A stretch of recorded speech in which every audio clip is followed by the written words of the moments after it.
Let's talk now to Catherine Porter, because I have to say, Catherine, very good morning to you. Happy Friday.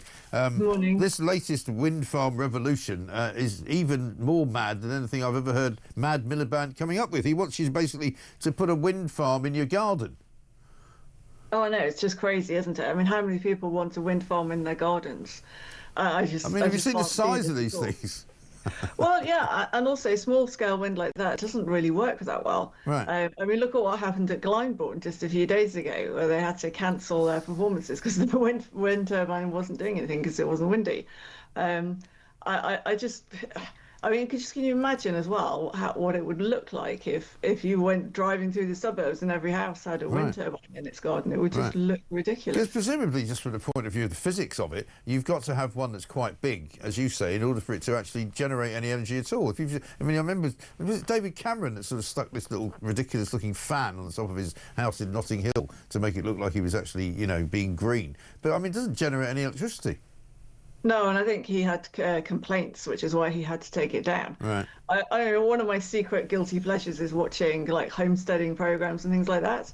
And whenever any of them try and put a wind turbine, it just doesn't work. The solar, when they put solar and batteries, they have more success, but they really quickly abandon the idea of using wind turbines. Right. I mean, according to the Energy Secretary, this is a new paper that they brought out, which, by the way, doesn't mention GB Energy at all, apparently.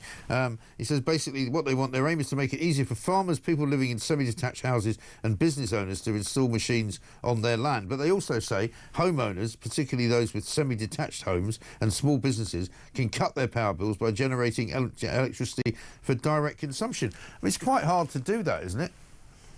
Well, it is, and that ignores the upfront capital costs, which is not insignificant. Yeah.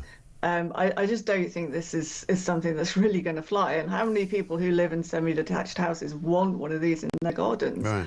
Most people don't have particularly big gardens, so I just think this is really impractical. Yeah. I mean, actually, just sort of in terms of reality, what size of a wind turbine would you have to have in your house to make it actually worthwhile? I mean, how tall would it have to be? Like 10, 12 feet? Well, I know some people try and sort of mount them on chimneys and things, but that's probably why they don't work very well.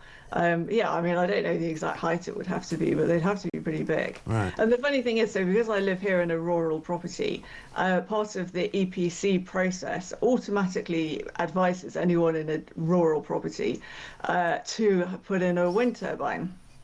But I have a thatched roof, so I can't put anything on the roof. Right. And our garden's just too small for the distance to boundary regulations. So I'm assuming that that's going to be one of the things that they change within this package is rules like that you can't put a big post in your garden within so far of the boundary. Well, that's bad news for poor old Mad Ed, because apparently boosting small-scale wind power is at the heart of their plan to double onshore wind generation by 2030.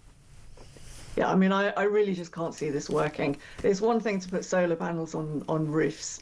That doesn't really have a particularly sort of strong thing that other people could object to. But wind turbines are really intrusive, and the idea that everyone's going to be sticking them in their gardens, it just seems fantastical to me. And isn't it amazing that despite this government's problems fiscally, the fact that they're running out of money, the fact that they haven't got the welfare bill money through now, that's 5 billion less on their exchequer than they should have had, that the net zero fund doesn't seem to go down. They seem to keep being absolutely and utterly zealots when it comes to giving money to net zero.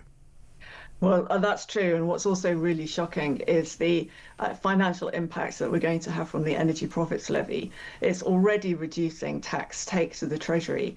But some analysts are suggesting that because of the way because of the way depreciation works and decommissioning taxation works, these taxes now are causing an acceleration of end of life.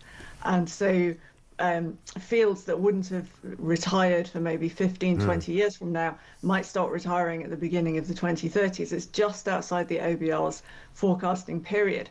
But once they go into decommissioning, the government starts to hand cash back to the developers. Yeah. And that could be several £billion a year from the early 2030s. And that just doesn't seem to be factored into their thinking at all. So not only is the tax income falling because production is falling because it's just not worth it for the developers, they're taxed at 78% now. But, you know, they'll start closing their fields early, and then at that point, the government has to hand over all this cash to them. Right. It's just insane. It's the bad management of this really valuable resource that we have is beyond belief, really. Yeah, and yet they still keep pushing ahead and pushing forward with this sort of net zero plan to get us all off fossil fuels, to get us all into electric cars. The slowdown there has caused another 200 or 300 people to lose their jobs up in Sunderland at the Nissan factory. You know, they don't seem to get it. The people are not with them on this, are they? No, people aren't with them on this at all. And you've got wider deindustrialization. It seems that every few days we're hearing news of factory closures, redundancies, and then they blather on about all these clean energy jobs. But really, the clean energy jobs are not manifesting in the UK. They're occurring in places like China, where the manufacturing is basically just moving there because energy is so much cheaper. People are not with this. People don't want wind turbines in their gardens. They don't want agricultural land covered with solar panels. They don't want to be forced to have a heat pump or an electric car. They don't want to be forced to have a smart meter either. I think a lot of people have made that pretty clear. And they object to the amount of money they're paying on their bills. Absolutely and I right. think it's been really shocking is how expensive the next subsidy rounds are going to have to be relative to the gas-based wholesale price of electricity. The offshore wind auction last year was already 13% higher than the wholesale price. And now we're hearing that, you know, the government wants to make the contracts longer, which will cost even more money. I think this is a huge waste of money. We're trying to power a modern economy with the wind and the sun. And for us, the sun has 10% capacity factor. We're the second worst country in the world for solar. None of this adds up. If we really wanted to decarbonise, we'd be going for nuclear. Yeah, well, hopefully that's what they're going to do. It's going to take too long. It's going to take quite a long time for them to build it all. Catherine, good to see you. Thank you very much indeed. Catherine Porter, independent energy consultant. Let's remind ourselves of Ed Miliband and his cheesy, bizarre obsession with wind turbines. As we walk the length of this 108-metre wind turbine blade without hesitation, deviation or repetition about clean energy. Chris. Look at the size of this thing. This monster is going to be in the seas around this country generating clean electricity in the next few months. It is amazing to see the extent of what we're doing in this country. And what's so exciting about this is it's about energy security and lower bills. It's about tackling the climate crisis, and it's about good jobs for people here in Hull. 1,300 jobs from the manufacture at this plant. I mean, you do see the future being built here, don't you? You do. I mean, what's not to like, really? Trisha, who works here, said to me, every blade makes a difference.